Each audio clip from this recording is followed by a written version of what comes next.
Hello बच्चों, देखिए यहाँ पे क्वेश्चन दिया गया है। क्वेश्चन आपसे बोल रहा है when a thermos flask with some water in it is vigorously shaken does the temperature rises has some heat added to the water during the process। अब देखिए ज़रा, अगर मैं बात करता हूँ कि जैसे मैंने थर्मल फ्लास्क ले लिया, थर्मल फ्लास्क के अंदर कुछ वाटर रखा हुआ और उसको कंटिन्यू में सेक कर रहा हूँ, तो आपको बताना है क्या सिस्टम का टेम्परेचर बढ़ेगा।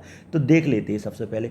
अब हम जानते हैं कि टेम्परेचर के लिए जो रिस्पॉन्सिबल होता है वो क्या होता है, इंटरनल एनर्जी होता है। तो अपन क्या यहाँ पे लिख सकते हैं, when the thermos flask is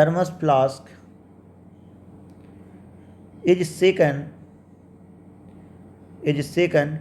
work is done on the molecules of the liquid in the flask। ठीक है, यहाँ पे वर्क डन हो रहा है इन द फ्लास्क। क्लियर।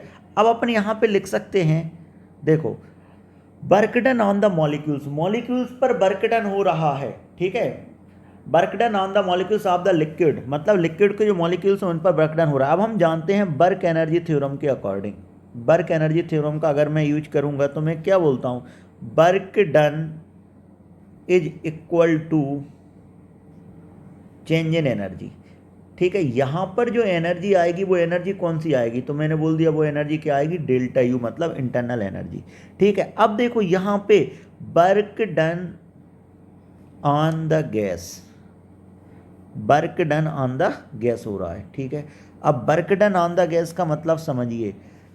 ठीक है, work done on the gas या ऑन द सिस्टम पे हो रहा है, तो अपन क्या लिखेंगे, इसका टेम्परेचर जो है, तो टेम्परेचर क्या होगा, इंक्रीज होगा। टेम्परेचर क्या होगा आपके पास, इंक्रीज होगा। क्लियर, एयर राइज होगा।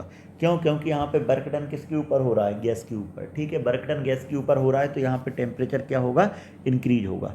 क्लियर है, कोई समस्या तो नहीं इस क्वेश्चन में। तो अपन डायरेक्ट बोल सकते हैं कि यहाँ पे हीटिंग के दौरान, यहाँ पे हीट के दौरान क्या हो रहा है, हीट भी ऐड हो रही है, किसके कारण, प्रोसेस के कारण। ठीक है, क्योंकि यहाँ पे वर्क डन किसके फॉर्म में जा रहा है, चेंज इन इंटरनल एनर्जी के फॉर्म में जा रहा है। लेकिन थर्मल फ्लास्क लिया गया है, तो थर्मल फ्लास्क को देखो Q इक्वल टू क्या लिख सकते हैं, W प्लस डेल्टा यू, ऐसा मैं लिख सकता हूँ। अब थर्मल फ्लास्क मतलब क्या हो गया है, ये जीरो के बराबर हो गया। अब क्या लिख सकते हैं, W equal to minus of delta U. लेकिन मेरे पास जो work done on the system है, तो मैं क्या बोल सकता हूँ कि यहाँ पे क्या आ गया, नेगेटिव, नेगेटिव नेगेटिव मिलके क्या हो गया, पॉजिटिव, मतलब डेल्टा यू मेरे पास बढ़ा, डेल्टा यू मेरे पास बढ़ा, मतलब सिस्टम का टेम्परेचर क्या हो गया, बढ़ गया।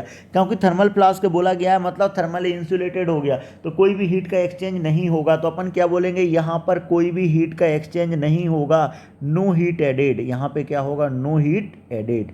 Clear, hope you understand the solution. Thank you.